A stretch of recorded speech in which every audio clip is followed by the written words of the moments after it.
Hey guys, this is Bruce. Welcome to Combo Courses Podcast. And I wanted to share with you guys this recent journey that I've had.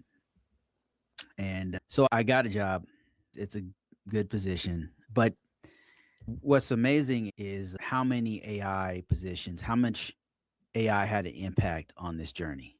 Now, I already told you, I think a week ago, where I was talking about how I used AI to actually get a job. That's true.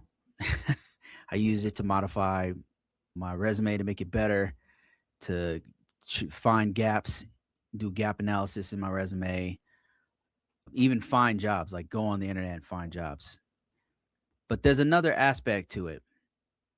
And I want to admit that I was wrong. I remember like last year, somebody asked me, like, hey, what kind of certification should I get to get in AI? And I was like, I was saying something like AI is not there yet. I don't think that you can really get a job doing it. It's not that many jobs. And I stand by the certification one because I think certifications take a backseat to experience.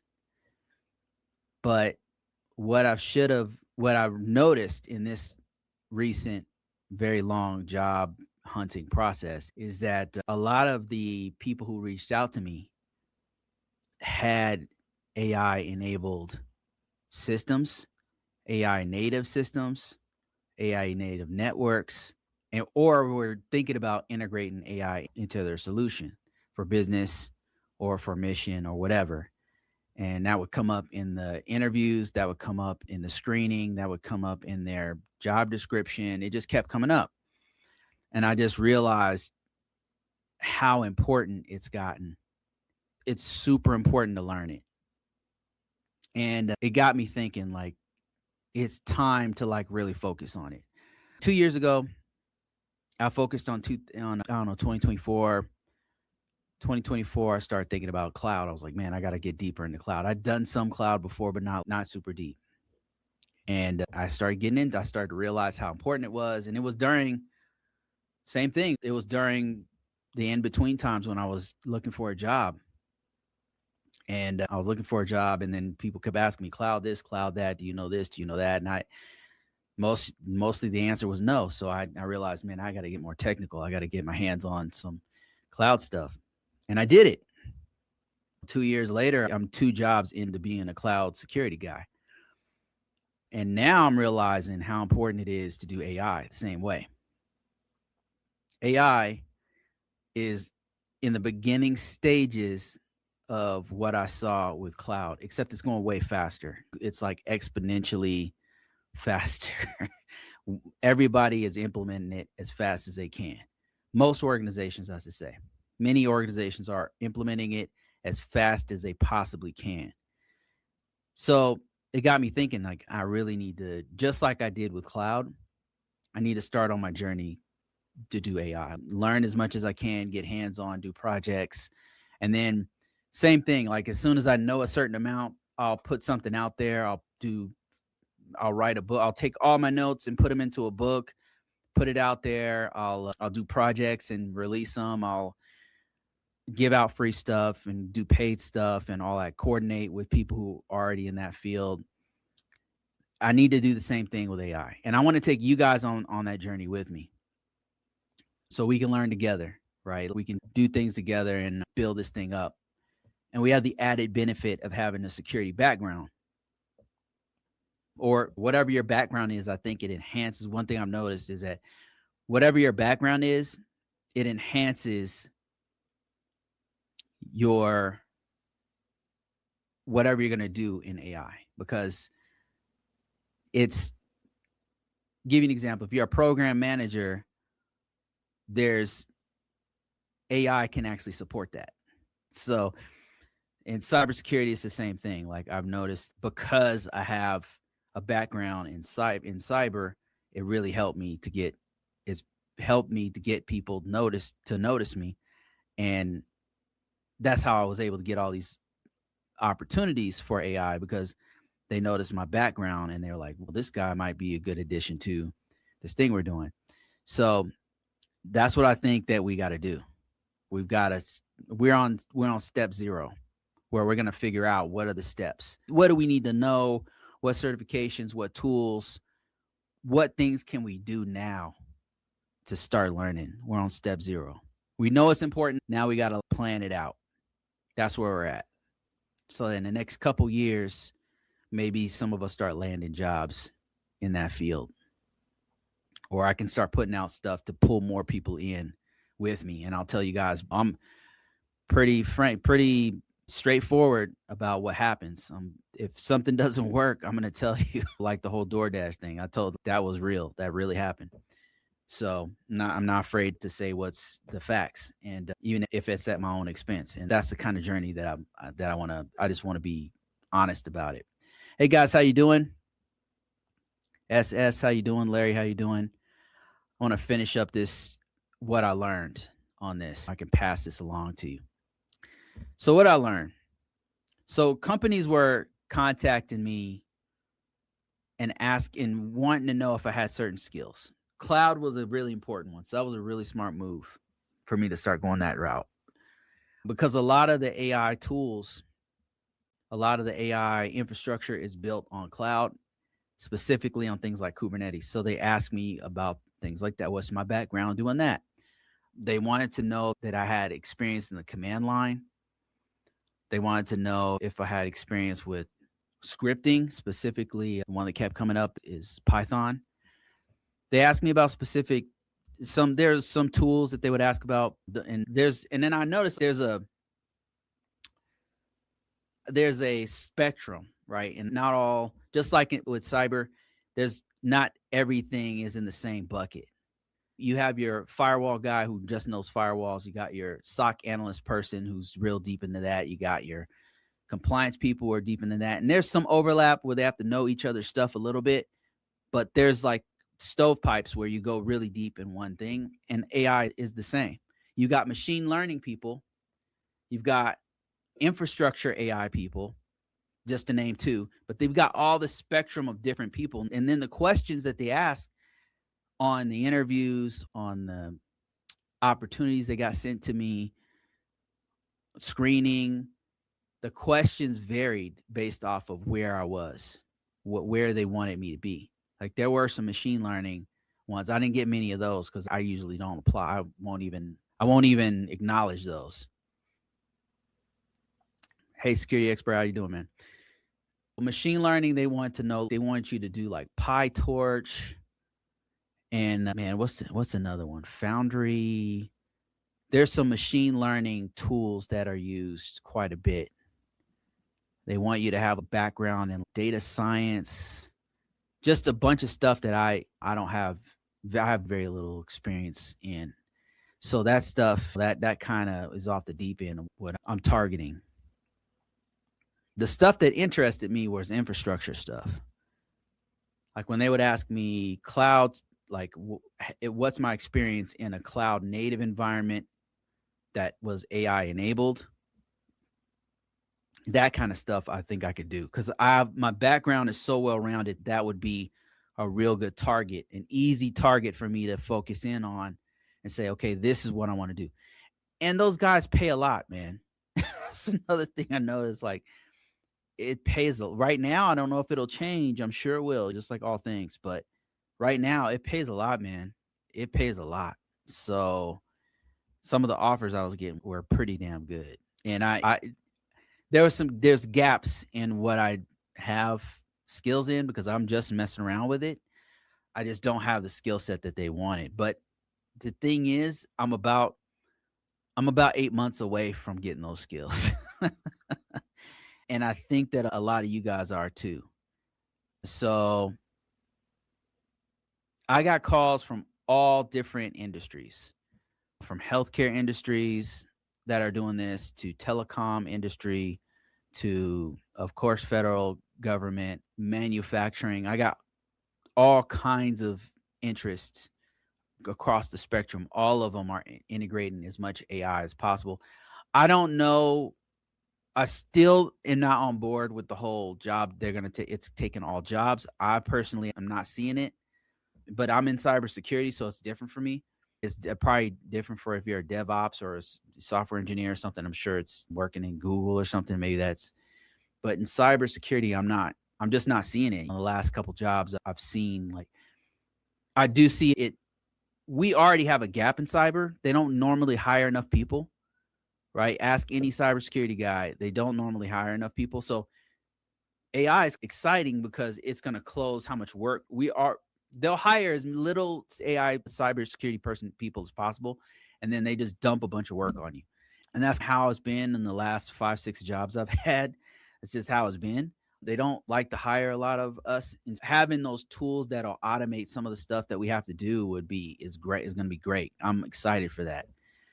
So I'm not seeing that like them firing people. It's already super low. There's already a gigantic gap in cybersecurity. It should balance out how much work we do, which is great. And I'm excited about that. But anyway, what other tool sets did I see them come up with? I saw one of them, one organization took me down this rabbit hole. So it was one organization that had now I didn't see their organization or anything. I got an idea based off of the job description and then a couple interviews that I had. And I realized what their infrastructure, didn't go into great detail, but the more research I did, I was able to figure it out. And so essentially, they had 3 or 4 layers of AI. And it opened up my eyes to what I think the future is about to be for this career field. It like a light bulb went off, man. And I'll show you guys what I'm talking about. So when I say layers, they had more than one frontier AI LLM. So they had take your pick of popular LLMs, right? So off the top of my head, without giving anything away, I don't know the infrastructure. I didn't see it. But from what I gathered, they'll use something like Gemini. They allowed the use of something like Gemini and ChatGPT, something like that, right? They had 2 or 3 different ones that they used. They had something called Foundry, which I think is like SageMaker, where you can make your own AI. So they had that. So they had a local LLM that they could use, that they used. They had agentic LLMs. They had automation in between. So they were using like something like Zapier or something like that. And then they had agentic AI. So they had 3 different layers of AI. And on top of that, they had community. They had a community. They allowed their community to make whatever apps they wanted within their community, right? And so they wanted a cybersecurity guy to come in there and manage the inside of their infrastructure, because they had like an AI native environment on a cloud native environment.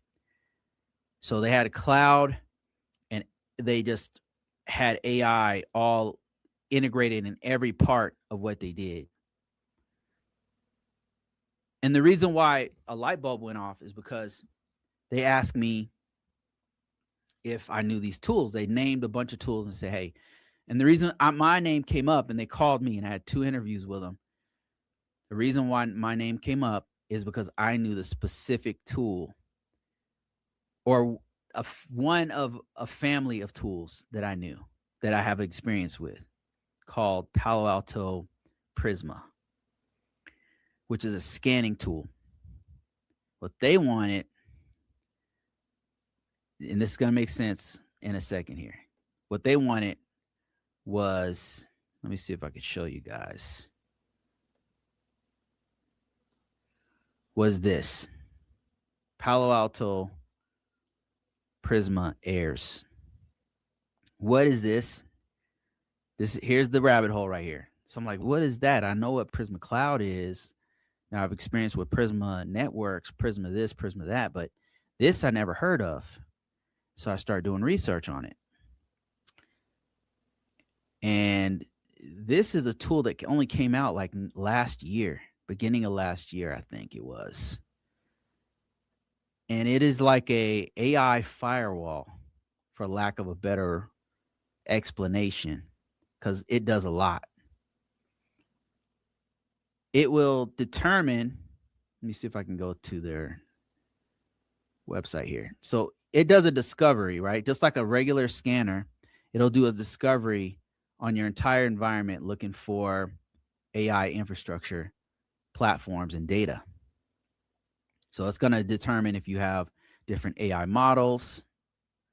It's going to determine if you have a need for AI red teaming. It's going to determine if you have AI agents in your environment, if you have in-house models, whatever you have that's related to AI is going to find it. And then if you allow the use of other platforms like Azure, GCP, and you have AI running on those, right? It's looking for everything, anything related to AI. That's very similar to what you get with normal on-prem systems. So you're going to first do a discovery to see what's out there, and then you can start to do an assessment. So that the next thing is it does an AI risk assessment, and it's looking for detection of vulnerabilities, risks to catch them as early as possible. It's ensuring that your AI models are safe before deployment, things like that. And then finally, once it knows the risk, it's going to do continuous monitoring. And it's looking for real-time threats and anomalies and trying to stop them. The reason why this kind of opened it up for me is because I think this is where a lot of organizations are going to go right here. I think Palo Alto is really onto something, because what they did was with this tool is they saw there's a need that's all over the place. You've got a need for protection of agentic issues, and if you have an agent, basically will go out and do whatever you want. Like it'll say, if you could say, hey, you could type in, instead of just giving you a list like a normal LLM will do, okay, give me a list of my favorite baseball places around Chicago, right? And it'll give you a list and it'll tell you where they are. An agent can buy tickets for you. You can say, hey, go to my top 3 and buy tickets for the rest of the year, and it'll do it. So the problem with that is, if you don't have controls on that, the agent somebody can get in there and tell the agent to make the tickets 0. Maybe you're the ticket counter and you collect money from the tickets, and somebody can have it so that the agent or the LLM says, okay, give me a ticket, but I want the ticket to cost 0. If you don't have certain controls in place, they can manipulate the LLM and the agent and have it do crazy stuff. And then agents can sometimes have access to secure places. So you need least privilege on those agents. So just like it'll find, there's things like that this tool will find. Another thing is prompt injections. If you allow your users to have prompts, there's things that they can put in there that can reveal the information that they shouldn't have, or make poison the LLM, or all kinds of stuff. So there's a lot of risk, and these guys saw that there's risk all over the place with LLM, with this whole AI thing, and they said, okay, let's put together one tool that does everything. This right here made me realize that it's starting to give me a curriculum of what I need to learn to get deeper into AI security. AI model security, AI red teaming. That's like, red teaming is doing pen testing on your AI. And I know this one pays a lot. Uncover potential exposure and lurking risks before bad actors do. Perform automated pen testing on your AI apps. So not just the models, but the AI apps themselves, using red teaming agents.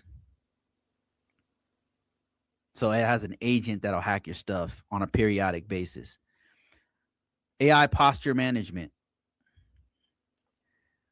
Gain comprehensive visibility into your AI ecosystem to prevent excessive permissions, sensitive data exposure, platform misconfigurations, access misconfigurations, and more.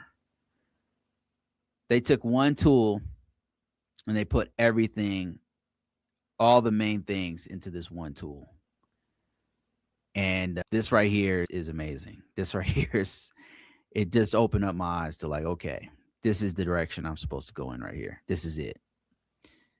Not necessarily the right code. This right here is something I could easily get myself into. So I'm pretty excited about this. And this is going to be, I don't know if it's necessarily this tool, but the things that, all of the things that they're listing here: discovery, asset, and assessing and protection of AI models, the AI apps, and things like prompt injections, things like that. All right, let me go ahead and read through this.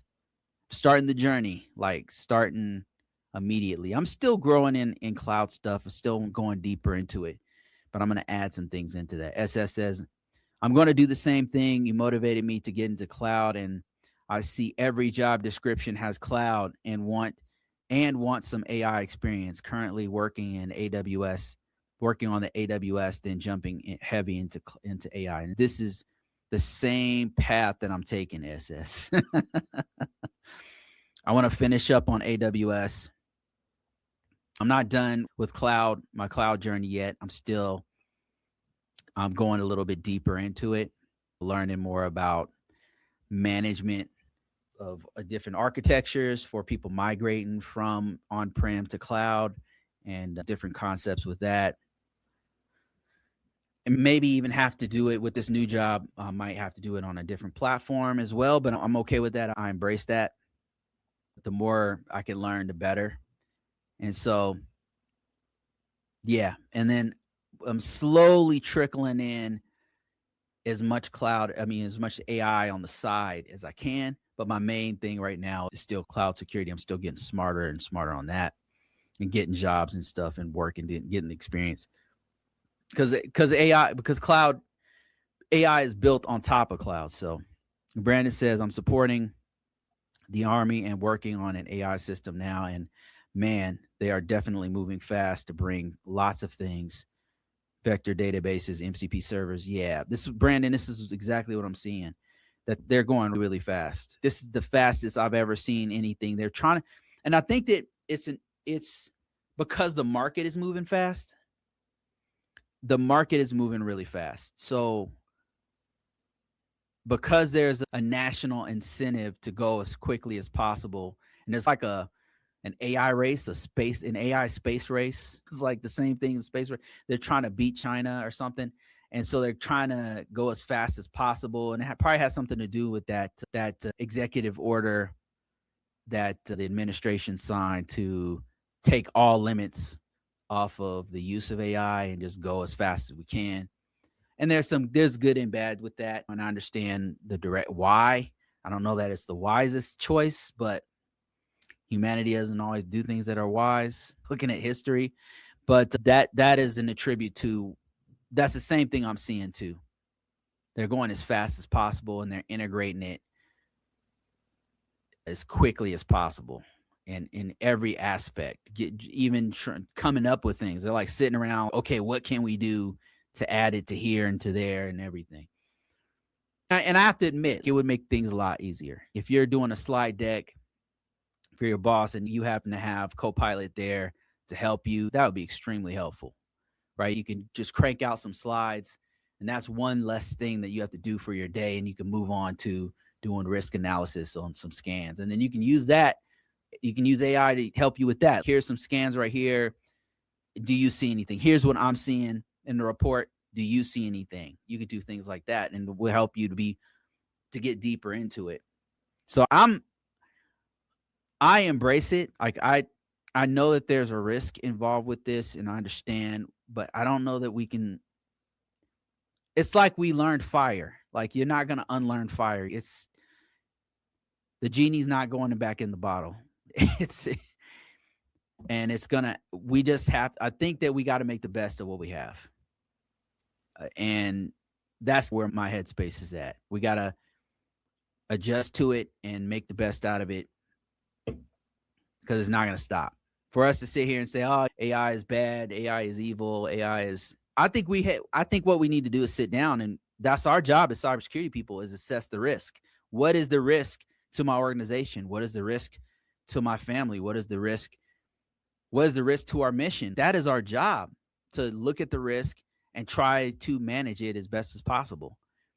Not to hide our heads in the sand and say, "Oh, we're not going to use it because there's a prompt injection attack. We're not using it."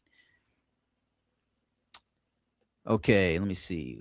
Larry says, "Do you believe that cloud is still foundational to AI and AI security? Is cloud security the foundation?"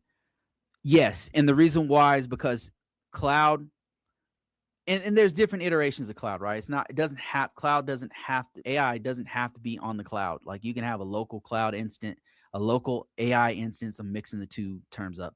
You can have a local AI instance and not really mess with the cloud, but the big organizations that are using it for that who employ us, and even the small contracts, they all have to work with a scalable instance of AI. And the only way to make it scale quickly is to use a cloud solution. And what I mean by that is, by scaling, is if you let's say you have a product out there that allows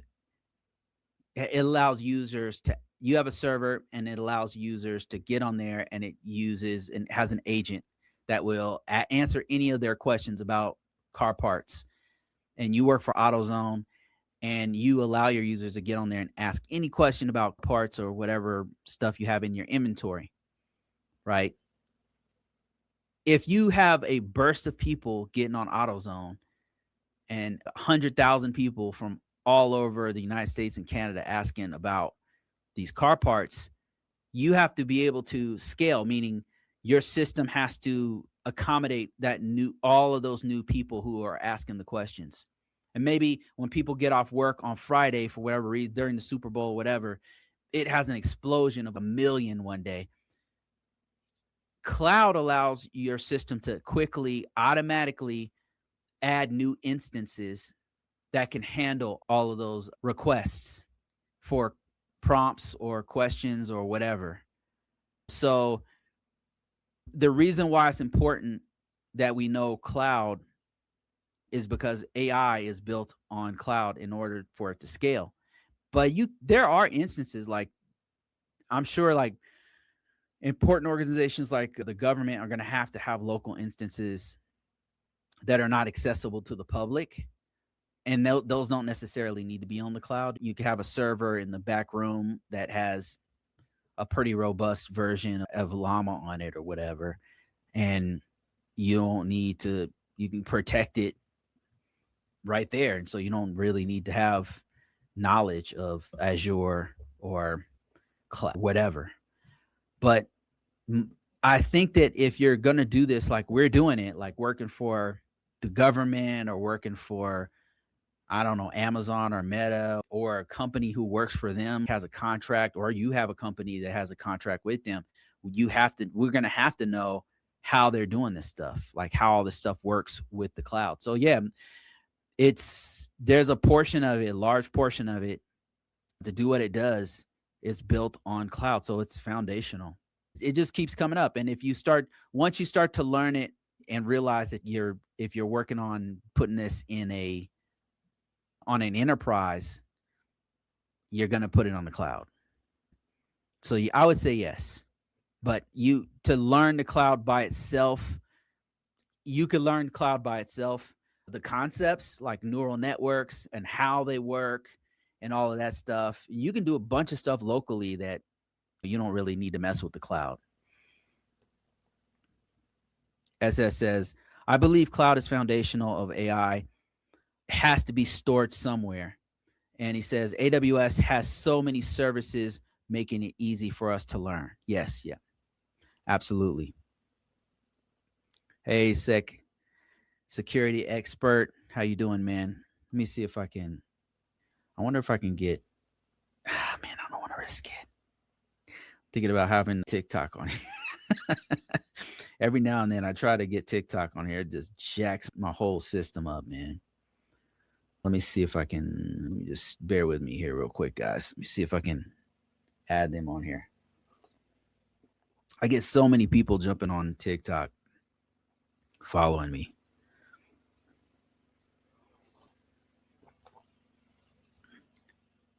Yeah, and if you guys didn't know, I recently released a course. It's a culmination of everything that I learned over the last couple years with hands-on of AWS. It's basically a video version of the book that I wrote. If you're interested in that, check it out. Background music during live news. Yeah, why not? Let's try that. Background video test.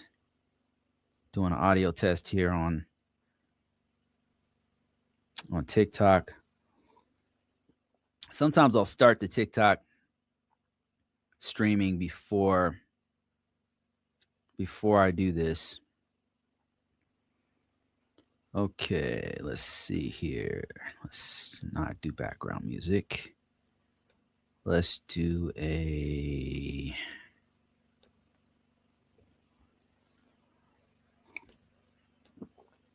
okay, it's not allowing me to add the headphones. Okay, here we go. Add audio. Man, it is acting a damn fool today. It's been a really great journey. I'm super excited to learn more about AI, but I'm taking my time, sidelining it while I'm going deeper into cloud still. But I am starting it up. SS says AWS SageMaker is amazing machine learning service. Yeah, I haven't gotten into machine learning yet. I would like to. Larry, while AI operates on cloud security and AI security necessitate two distinct security processes. Absolutely. Yeah. They are separate things, but there's a lot of overlap between them in that not all AI has to be on top of a cloud, but a lot of it is, from what I've seen so far. For example, many legal firms running their artificial intelligence LLMs behind the company firewall. Same with large car manufacturers also running outside of the cloud. That's right. And then there's some instances of the government that they'll run their stuff. They have the option of running it locally, but then they also have a private cloud. So let me see here. Reading some questions here. In your opinion, from the roadmap perspective, is it feasible to begin learning foundational concepts of cloud and AI concurrently? There are some overlapping concepts. There's some overlapping concepts, but let me try to think of something that will make sense and put this all together. Let me see. Let me show my screen here real quick. So in some of the environments where I was getting approached, they had different variations of whether they had using AI models that were in the cloud or agents that were on their infrastructure. They had different variations of it. I would say learn the basics of each. I'm just telling you what I'm doing. I'm just telling you what I'm doing. I think just like security experts said, it is distinct.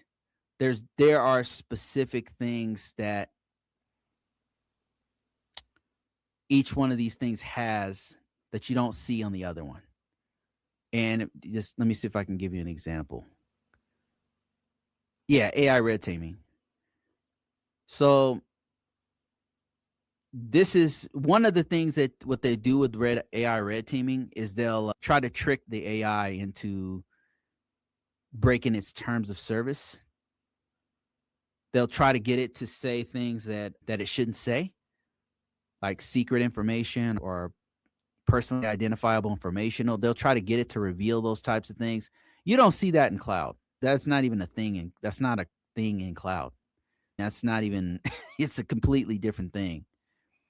But what's not like where these intersect here is that the cloud might be built on top of the AI might be built on the cloud. Like, for example, if they're using what's AI? What's that AI on Amazon? So if they're using Kiro or something, that is going to be built on AWS. That's their their response to foundational models. But you can also run like Anthropic on top of their cloud instance. And then you're talking about a whole different distinct way of protecting the security around that cloud instance. So it is two different things. It's two different things for sure. But AI is built on, a lot of it is built on top of the cloud. So it would behoove you to learn what the protection of the surrounding infrastructure. Let me see if I can find another example that's very distinctly cloud AI. So here's another one. So this very distinctly cloud agents, like securing agents, including those built on no code, low code against agentic threats such as identity impersonation, memory manipulation, tool misuse. So these are things that are specific to AI. I hope I'm being clear. I feel like I'm doing double speak and confusing things. They are two distinct things. They have different issues. But the reason why I keep putting them in the same sentence is because a lot of organizations, what they'll do is they'll put their instance on the cloud. Not all, like Security Expert says, like some of them have it behind a firewall and only their people can use it and it's not in the cloud, right? So there are some instances where you're not using the cloud. So if I'm just trying to make myself more marketable, because I realize quite a bit of it is, the large scale stuff is, and they use Kubernetes to get the containers out quicker and spin up different instances of it. And so in order to make myself more marketable, I'm including that piece in there. But there is two different, they're going to have different vulnerabilities, different controls. There's going to be different things, that different leaks and threats to AI that you won't really see specifically on a cloud network. So it is distinct things. Great point, Security Expert, and great question, Larry. Let me see here. 2 of my contracts are AI governance, very high level of job security. Oh man, especially given that you can't farm out AI governance to another AI. Wow, that's awesome. That's awesome. Yeah, this is what I want to get into, Security Expert. And it sounds like this is the direction. This new company that I'm in, they're 100% on board with this stuff. It's in line with what I'm trying to do, which is great. I'm really excited about that. Let me see if I missed any other questions here. I see you guys having conversations here.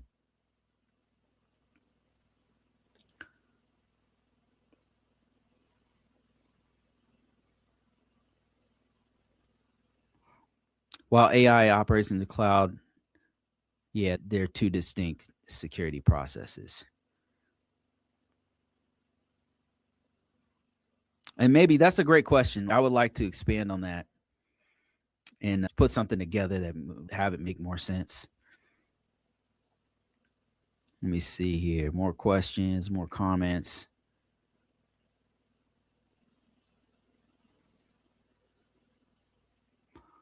We will never get rid of 100% risk 100%. We can only mitigate. GRC 101. That's right. Absolutely.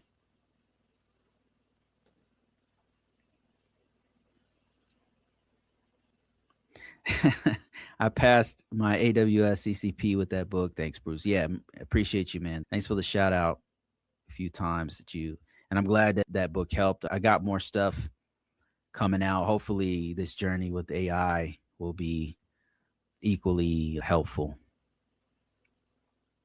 Yeah, and I'm still doing the journey in AWS as well. So I think I will end up taking an AI cert at some point, but right now I'm still working on the AI, the cloud stuff. So focus more on that.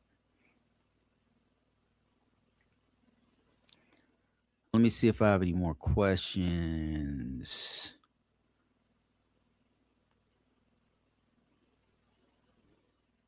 Claude Code now includes automated security review features to help you identify and fix vulnerabilities in your code. Man, I've been really impressed with Claude.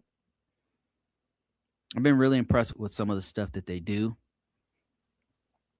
Impressive. Really impressive. I started using it more. I've been using mostly Gemini and OpenAI, but Claude is like really impressive, especially with development, app development stuff. Their security, their concept behind security, I think is impressive compared to what OpenAI does. And I really think that the other guys should follow their lead as far as how they approach security of AI. I feel like sometimes, especially OpenAI, a little bit irresponsible on some of the stuff they do. It's great. Like it's a still one of my favorites, but it's some of the stuff that they do. It's feeling like it's not quite there yet, and I'm not trying to throw shade or anything, but it's feeling like they're going the way of Facebook, and I hope they don't do that. What I mean is like Facebook, I don't know if you guys noticed, but they just like chase a dollar. Like they'll do anything for money. They don't really have morals or they don't like really have a, it's all money. They only follow. I mean, you should have some kind of ethics. I don't agree with everything Google does or Microsoft, but I don't know. Facebook seems like some of the stuff that has gotten leaked from them almost was on felt like it was on purpose. Just some of the stuff they do is what the hell is that all about? Yeah, I'm not sure about I'm real cautious about using Facebook. I'm thinking sometimes I'm thinking to myself, it might be safer to use Chinese stuff than Facebook. Facebook is man, the more I read about them, the more I'm like, what the hell? They did it. They'll do stuff on purpose. And it's just it's very it's terrifying.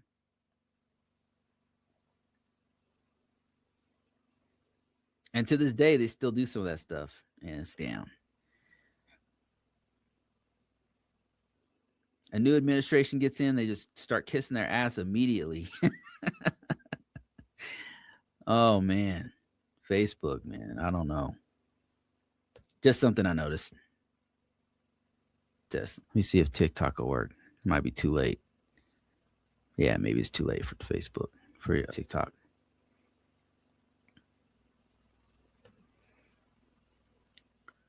Infrastructure security are definitely something I'm looking into. Yeah, this journey, like this one was a real eye opener to definitely go hard on AI. And I think we're still early because there's a lot of stuff that's happening every day. I don't know if you guys are following it, but there's so many things happening that there's literally news channels that are dedicated to just talking about what's been released from one day to the next. It's crazy. There's just so many things happening all at once with AI. It's hard to follow. It might be safer than to use Chinese stuff than Facebook. I'm telling you, man. I some of the stuff that they've done, like off the top of my head, like the Cambridge Analytica stuff. There was a company called Cambridge Analytica that what they do, they had an app that would collect people's information on Facebook, your personally identifiable information, and then they make a profile out of you, and then they would sell that information All this was on Facebook. And Facebook allowed this to happen. Like it's part of their policy to do this, and they still do it to some degree. They take your information, they scrape Facebook, take your information, because everybody on Facebook are chattel. They're not people. They're a commodity. They're cattle. They're data farm. It's a giant data farm where people put stuff and dance and talk about random stuff. And Facebook is gathering all your information. And then Facebook takes that and then they sell it. So Cambridge Analytica is a company that made like a little app that gathered and pulled people's information. And then they took that information and sold it to political parties in the US so that the political parties could then manipulate the people that were best to manipulate to vote this way or that way and make ads to smash ads against the opponent and then positive ads for the person that's running against them. Yeah, they'll do stuff like that. That's one of the things they bought. What else did they do? They bought WhatsApp, and then they bought WhatsApp, and then WhatsApp was really good because it had end-to-end encryption. But then they like opened up the encryption for some reason. Like, what the fuck? What? Like, why'd y'all do that? Yeah, just I don't like some of the stuff that they've done. Like some of the moves they made. I've been impressed with Apple's been impressive security wise. Not everything they've done, of course, has been great, but some of the stuff Apple's done is impressive. I still don't have an Apple phone, but I like some of the stuff that they've done. It's like Apple will maintain encryption to some extent. I'm sure probably maybe they've already been compromised too. I don't know, but they'll maintain encryption. They'll try to protect their users in every country. They have some kind of standards, and I respect that. So Cambridge Analytica, Cambridge violated the limited use and data minimization, international, privacy and principles. Yeah. It's crazy. Like, the more I read about it, the more I'm like, man, these guys, not a fan, man. Did you hear about Meta patenting AI that lets you keep posting from beyond the grave? I've heard talk about that recently. That's another stuff like that. Like, they're doing stuff like that. And then the whole Meta thing too, like their move to try to go to the metaverse, and like they spent like billions of dollars to do it. And they're like, yeah, we're gonna what happened to that? Like like now they're firing people because they're not doing it anymore. And they've done that several times. I don't know if you noticed, which you have to take big swings at certain things, but it's just like the way they do things. It's just, I don't know. But hey, they're $1 billion company, so they must be doing something right.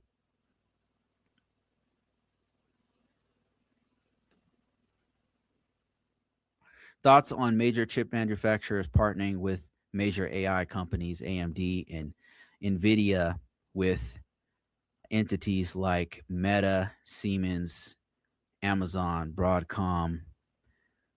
They have to do something because Google is eating people's lunch right now, man. Google made their own chip and then put their own AI on top of their chip. Absolutely dominant, man. I think that the move is where can they go next to make big moves? Where could they go? What would be their next big move aside from partnering with chip manufacturers? They could make their own, but a lot of them don't have the means to do it because they're not a Google. Like Google can do it. Google manufacture their own chips, which is crazy. You know how crazy that is? The only other people who have that kind of money is like Amazon's doing their own chips. That is crazy, bro. That's $1 billion, multi-billion dollar venture right there. And not every organization has that kind of cash, and Google and Amazon are, I think, one of the top holders of cash. The only other competitor with them is like Berkshire Hathaway or something. Like holding cash. Not They don't have to borrow from a bank. They have their own cash, like hundreds of billions of dollars just sitting there and be like, okay, let's take 10 billion and manufacture chips in space or something. Not every company is rolling like that. That's So I think that them partnering with other big boys who have already mastered this is, I think it's a smart move.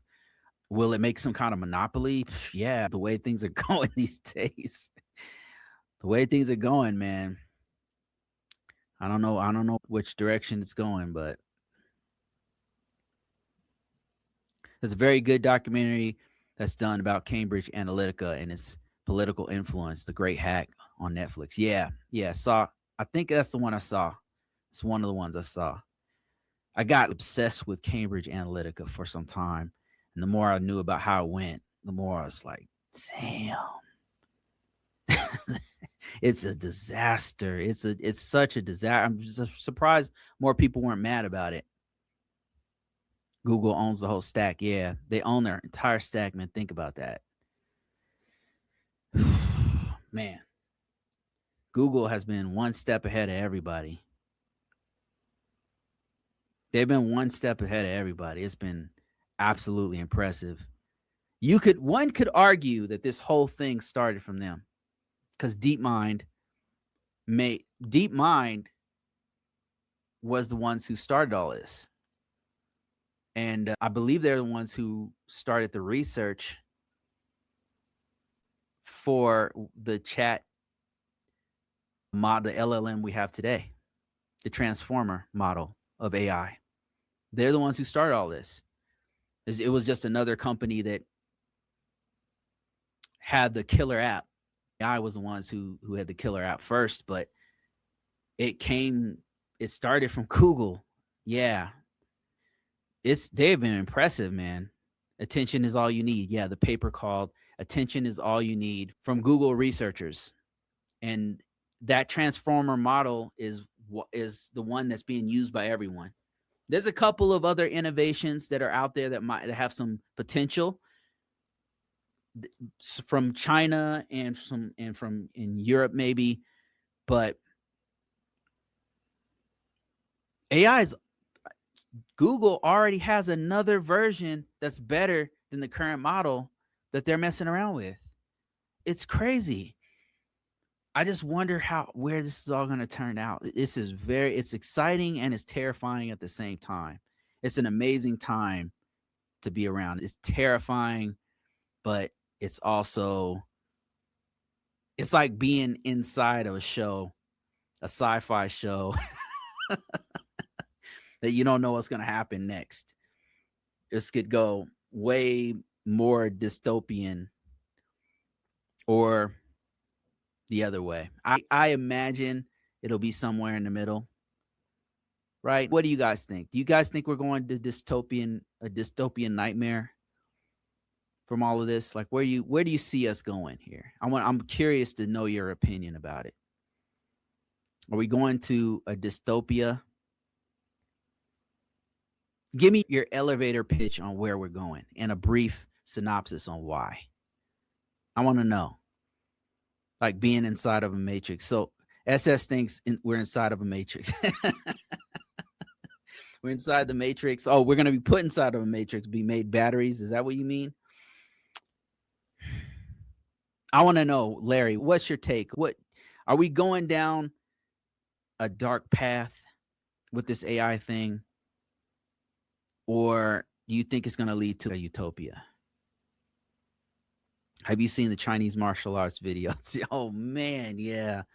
It's ridiculous, man. They got us beat on robots. That's for damn sure. China got us beat on robots. We are beat. So far. Thanks for that $20, Larry. Is there a benefit to vendor neutral cloud certs like CCSP over specific AWS and Azure certs?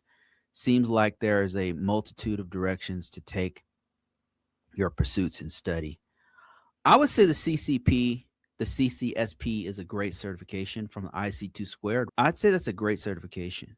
I think it's a certified cloud security professional.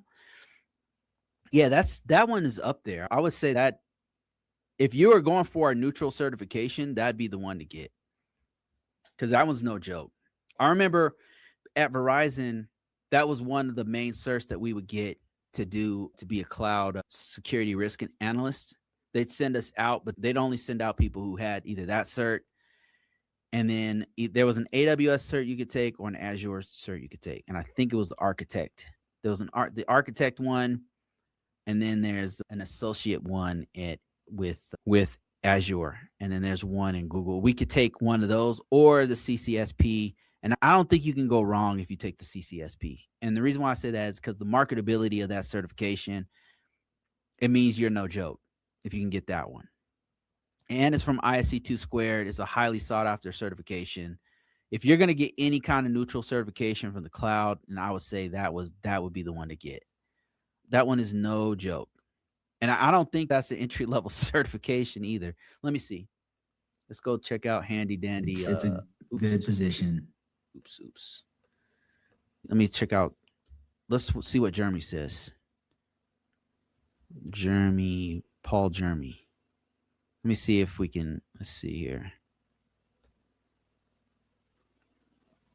Let's go to roadmaps. Career roadmaps. Nope, that's not the one we want.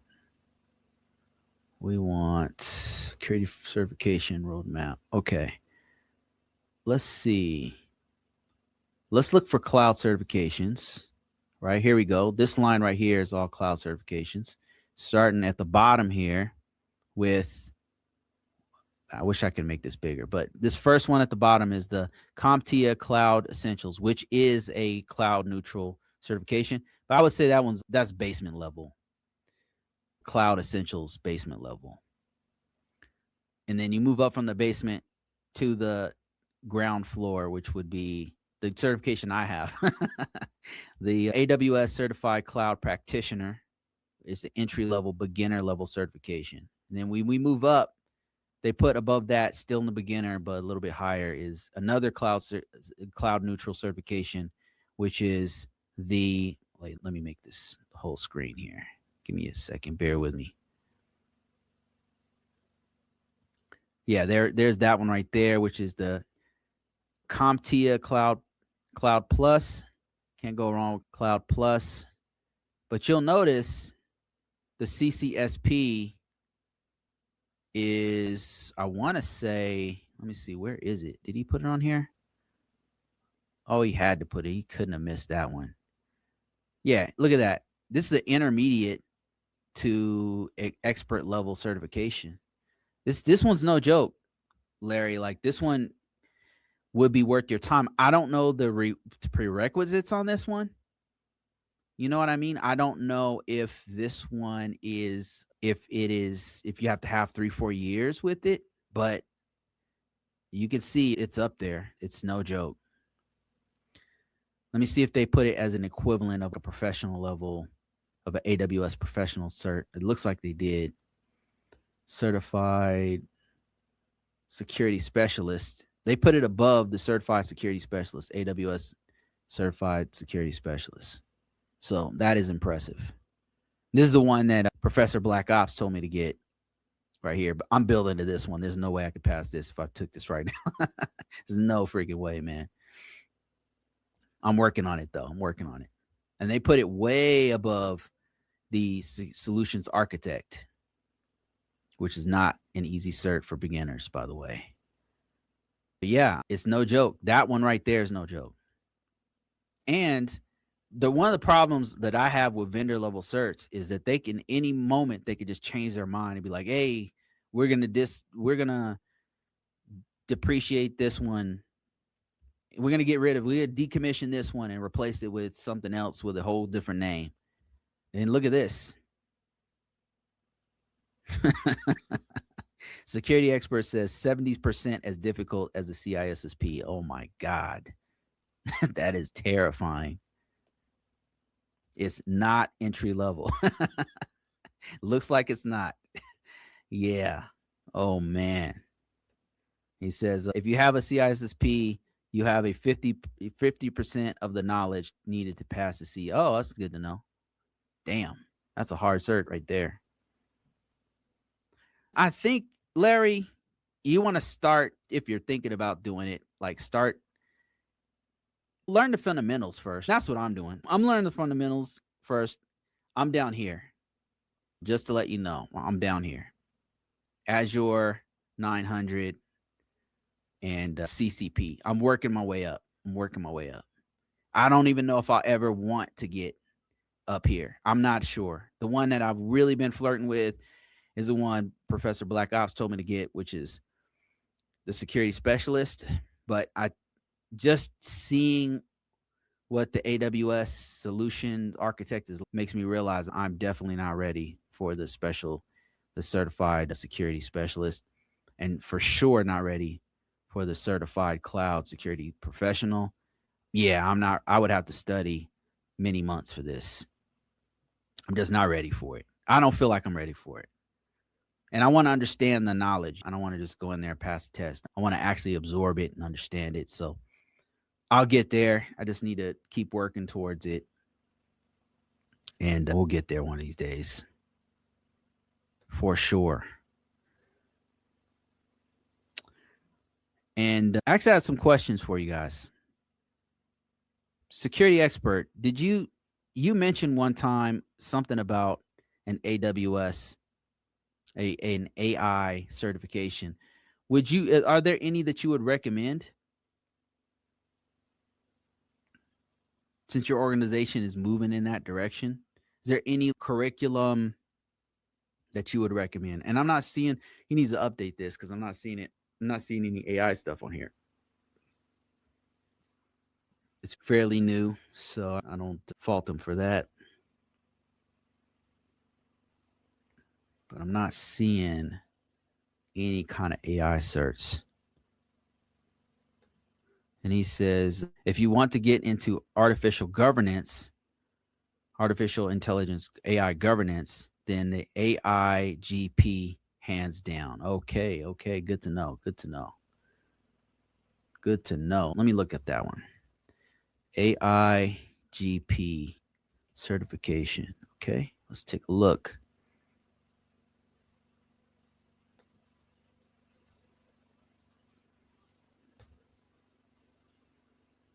AIGP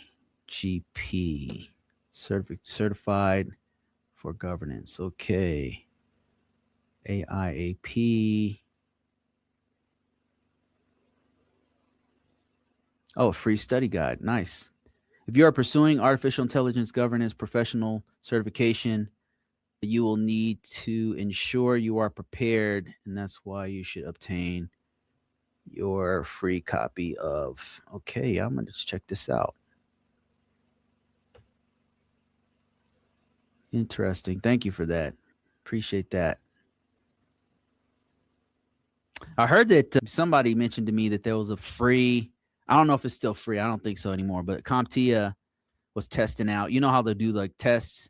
They have one called AI Security or something, AI Security Plus or something, or Plus AI Sec. There it is. Okay. Sec AI. And maybe it's not free anymore. I think that was like last part of last year or something like that. A new vendor neutral certification launching early 2026. Oh, okay. This year, 2026. The bridge. AI and cybersecurity focusing on securing AI systems, AI threat modeling, and risk. Okay. But this one's not really out yet. I guess they're still testing it.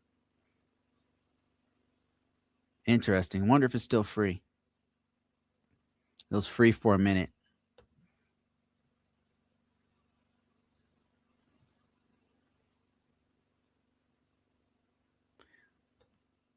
Even the Chinese use the IAPP for their privacy professional. Oh, no shit, huh? Security. Okay. Security Plus. I'm just taking a look at this, see if this is still free.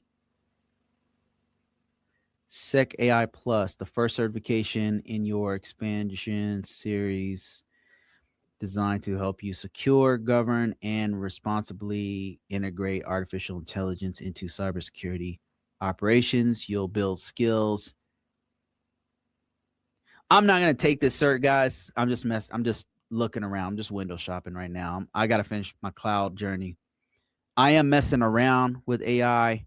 I'm getting some hands on with it right now, playing with the toys and stuff, getting to understand it. I'm messing with the fundamentals, learning the fundamentals. But eventually, I will be taking a cert. Like once I get to a point where I feel like I'm comfortable to do it, I'll start studying for it and going deeper into some of the concepts. And I'm definitely going to keep this one an eye open for this one right here. This might be the first one I do because this is right up my alley. This is the kind of stuff I do right here.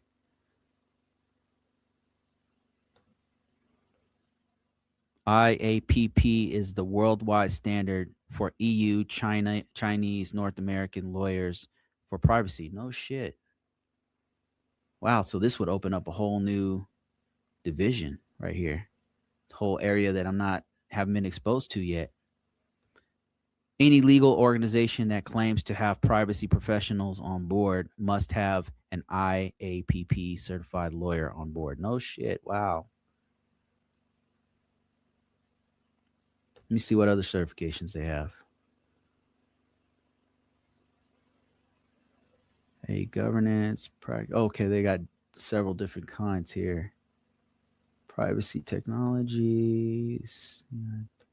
Okay, this is the one I've heard of.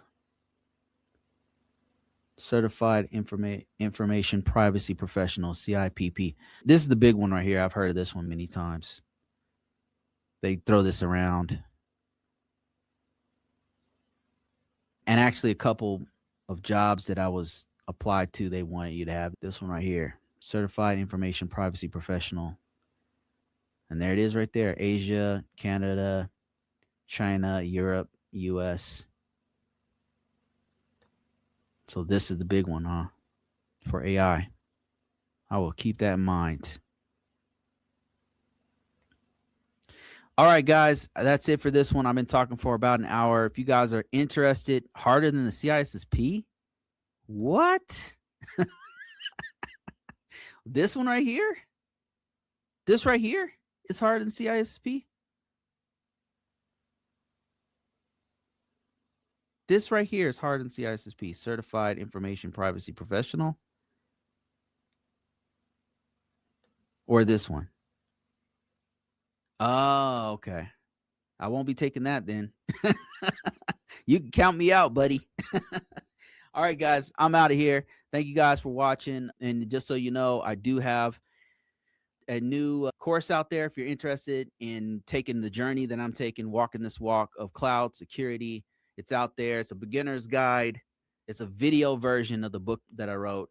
If you're interested, let me know. And I got more stuff coming real soon, so stay tuned. All right, guys, thanks. Thanks for the $20, Larry. I appreciate you. Goes to my drinking fund. Later, guys. I'm out.